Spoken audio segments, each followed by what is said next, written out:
दोस्तों, मेरा नाम राशिद ज़हीर है और आप देख रहे हैं ऑनलाइन न्यूज़ इंडिया। अब्बास नाम का एक व्यक्ति अभी पैदा हुआ था, मतलब बातों बातों में पैदा हुआ था। प्रधानमंत्री जी ने बताया था कि उनका एक दोस्त है अब्बास, वो अब्बास कहीं मिला नहीं। लेकिन बागेश्वर महाराज का एक दोस्त है शेख मुबारक, वो मिल गया। मैं आपको बताना चाहता हूँ दर्शकों कि बड़ा चर्चा में रहता है ये धाम, और वहाँ पर जो शास्त्री जी हैं उनका नाम धीरेन्द्र कृष्णा शास्त्री जी, काफ़ी मशहूर है, उनके वीडियो काफ़ी वायरल हो जाते हैं। उन्होंने बताया कि मेरा दोस्त है 12 साल से मुस्लिम, पुराने वक्त का दोस्त है। जब उनकी बहन की शादी के लिए पैसे नहीं थे तो इसी मुस्लिम व्यक्ति ने कुछ पैसे लाकर दिया और तब से दोस्ती बनी हुई है। अपने गांव में भी पाठ कराता है वो मुस्लिम दोस्त, और जब आता है यहाँ पर धाम में तो जब कुछ नहीं था तब से आता है, दूध लेने गाड़ी से अपनी जाता था। ये एक ऐसा बंधन है जिसको ये राजनीतिक लोग तोड़ने की कोशिश करते हैं। मैं ना शेख मुबारक को जानता हूँ, ना मेरी कोई आस्था धाम वालों में भी है। मैं तो आपको बताना ये चाहता हूँ कि इस धरती के अंदर, इस डीएनए के अंदर मिला हुआ एक दूसरे से लोगों का रिश्ता। आप कभी कभी किसी को जज्बाती करने के लिए कह जाते होंगे कि अब्बास नाम का व्यक्ति था, लेकिन उस समाज की कभी टोपी तो नहीं पहनी आपने। एक खबर मैंने आपको और बताई कि मौलाना अरशद मदनी आचार्य जी से मिले देहरादून में जाकर, और वो उन्होंने मंथन किया कि राजनीतिक पार्टियां आपके धर्म को और हमारे धर्म को बीच में से बांट रही हैं और अपना राजनीतिक उल्लू सीधा कर रही हैं। इससे हमें सचेत हो जाना चाहिए और समाज को बांटने वाले जो लोग हैं इनके बारे में बताना भी चाहिए। अब आपको मैं खबर सुनाता हूं दर्शकों, नवभारत टाइम्स ने इसको छापा कि बागेश्वर महाराज का मुस्लिम दोस्त हर दिन पढ़ता है सुंदरकांड, गांव में कराई भागवत कथा। बागेश्वर धाम इन दोनों सुर्खियों में है। बागेश्वर धाम के संत धीरेन्द्र कृष्ण शास्त्री ने अपने एक सच्चे दोस्त के बारे में जानकारी दी।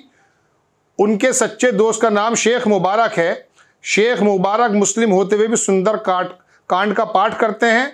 बागेश्वर महाराज ने बताया कि वह हर दिन सुंदर कांड का पाठ करते हैं और वो अब्बास की तरह छुपा नहीं है। उसका फोटो है, देखें आप। इमोशनल है दोनों की दोस्ती के किस्से। अब आप देखिए, लिखता है अखबार के मध्य प्रदेश का बागेश्वर धाम सुर्खियों में रहता है। कथावाचक धीरेन्द्र कृष्ण शास्त्री के लोग बागेश्वर सरकार के नाम से भी जानते हैं।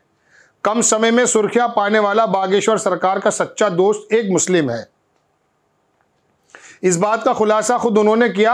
एक कथा के दौरान उन्होंने बताया कि उनके सच्चे दोस्त का नाम डॉक्टर शेख मुबारक है। उन्होंने बताया कि हमारी दोस्ती 12 साल से है। शेख मुबारक के परिवार में बीते 60 सालों से राम नाम का संकीर्तन होता है।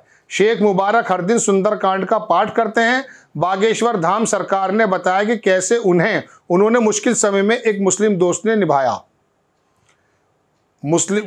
मुश्किल समय एक मुस्लिम दोस्त ने निभाया। बागेश्वर धाम ने बताया दर्शकों कि कैसे शेख मुबारक ने उनकी बहन की शादी में पैसों की व्यवस्था की।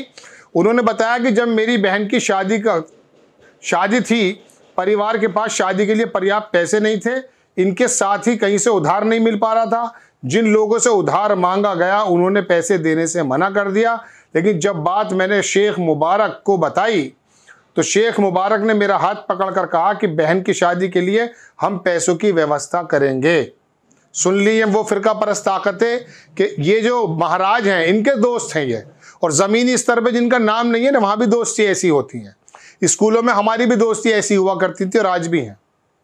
दूसरे दिन उन्होंने 20,000 रुपये की व्यवस्था की। इसके साथ ही उन्होंने बहन की विदाई के लिए सारा सामान ला कर दिया। उन्होंने कहा कि मैंने 2 साल बाद शेख मुबारक के पैसे लौटाए। अब आगे देखिए दर्शकों, मैं आप कहेंगे मैं अखबार पढ़ने बैठ गया हूं। दरअसल मुझे तो दुख ये था कि किस तरह से मैं आपको बताऊं कि ये जो गोदी मीडिया का प्रोपेगेंडा है हिंदू मुसलमान और कब्रिस्तान और करने का, इससे बाहर आ जाने की ज़रूरत है। देश से कुछ नहीं मिलेगा जब जात में और पात में और वर्गों में बंटता है। तो आपने देखा रवांडा में क्या हुआ, आपने देखा श्रीलंका में क्या हुआ, और पाकिस्तान तो सारे मुसलमानों का है। वहाँ पर वो मुहाजिर अलग हैं, सिंधी अलग हैं, पठान अलग हैं, बलूची अलग हैं। क्या हाल हो गया है, एक दूसरे को मारने और काटने की नौबत है और देश दिवालियापन पर जो है कगार पर खड़ा हुआ है। तो हमारा देश ना ऐसी स्थिति में कभी आया था ना कभी आएगा, ऐसे हम काम ना करते हैं। लेकिन यदा कदा आपको ये समझाने की ज़रूरत है और आपको ये बताने की भी ज़रूरत है। समझाना तो हमारे बस में नहीं, हमारा काम तो खबर देना या खबर का विश्लेषण करना होता है कि इन नेताओं ने जो हालात पैदा कर दिए हैं, जो चुनाव के अंदर दुश्मनियां धर्म के आधार पर बांट दी गई हैं, क्या 10 बरस पहले भी ऐसा था? कांग्रेस आई भी हुआ करती थी, जनसंघ भी हुआ करता था, जनता दल भी हुआ करता था, उड़ीसा में बीजू पटनायक थे, उधर स्टालिन के वो थे, करुणानिधि थे, बंगाल में कौन ज्योति बसु थे, और तमाम लोग थे। अलग अलग होने के बाद, अलग अलग क्या कहता हूं, वैचारिक मतभेद होने के बावजूद देश को एक साथ बांधने की कोशिश करते थे। आपका एक ही फंडा है कि ये मुसलमान है, नफरतें बढ़ाएंगे तब हमारी तरफ जो है ये वोट आएगा। और मुझे तो उस वोट से गिला है। आप लोग तो पढ़े लिखे समाज से आते हैं, किस वोट की बात मैं कर रहा हूं आप जानते हैं। आप लोग ऐसी ताकतों को सपोर्ट क्यों करते हैं, चाहे वो किसी भी पार्टी का क्यों ना हो? देश के मुसलमानों ने मुस्लिम लीग को कब सींचा, दर्शकों बताइए आप। हैदराबाद का वो बैरिस्टर तमाम हिंदुस्तान में घूम रहा है, उसके बातों में कब आए वो लोग? वो तो रक्षे वाले थे, उसे तो सच्चर सब कमेटी कहती है कि जानवरों से बुरी जिंदगी गुजार रहे हैं, वो लोग तो उनके फंदे में नहीं आए। लेकिन क्या उस समाज से सवाल ना हो जो मनमोहन सिंह को हरा देता है दिल्ली के लोकसभा में? वो मनमोहन सिंह जिसने 90 के बाद पीवी नरसिम्हा राव की सरकार में फाइनेंस मिनिस्टर होते हुए भारत के लिए क्या किया? धर्म की आंधी में इतने ज्यादा धर्मांध में अंधे हो जाएंगे हम कि हमें ये मालूम ही नहीं रहेगा कि नीतीश कुमार भी अच्छा कर रहे हैं और केजरीवाल भी अच्छा कर रहे हैं, कम्युनिस्टों ने भी अच्छा किया है, उधर उड़ीसा में बीजू पटनायक ने भी अच्छा किया है, उधर जयललिता चली गई दुनिया से, उन्होंने थाली मशहूर थी पूरी दुनिया में, कितने गरीब लोगों को खाना खिलाया करती थी। करुणानिधि ने अपनी जो पूरी कौम उनकी कैसी लड़ाई लड़ी है। आप लोगों को, दर्शकों, ये वाली बात भी तो सोचनी चाहिए ना। आप कहेंगे कि बागेश्वर धाम की बात लेकर आया हूं, लेकिन बात वो यही है कि जब दो लोग, दो वर्ग, दो धर्म आपस में रह रहे थे तो भारत तरक्की कर रहा था। मैं आपको दर्शकों बता दूं और आप कहें तो विश्लेषण भी दे दूंगा।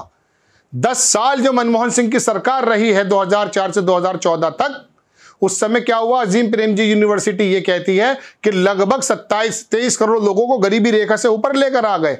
आप बड़े फख्र से कहते हैं 81 करोड़ लोगों को मुफ्त दे रहे हैं, तो फिर वो डिजिटल इंडिया कहां चला गया है?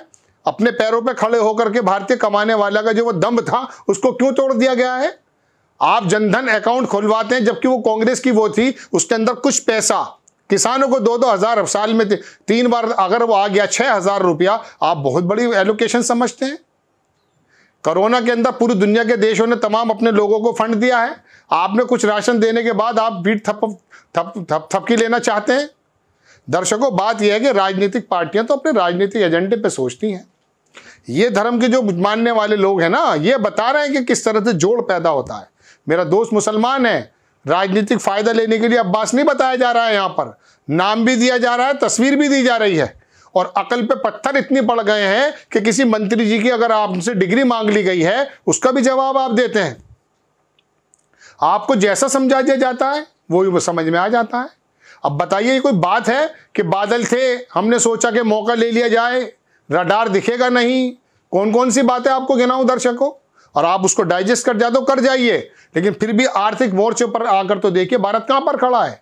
हमारी जो करेंसी, वर्स्ट करेंसी क्यों घोषित होने जा रही है, क्या वजह है? आपके सामने हर बार खबर के साथ साथ मैं कुछ ना कुछ विश्लेषण कर देता हूं।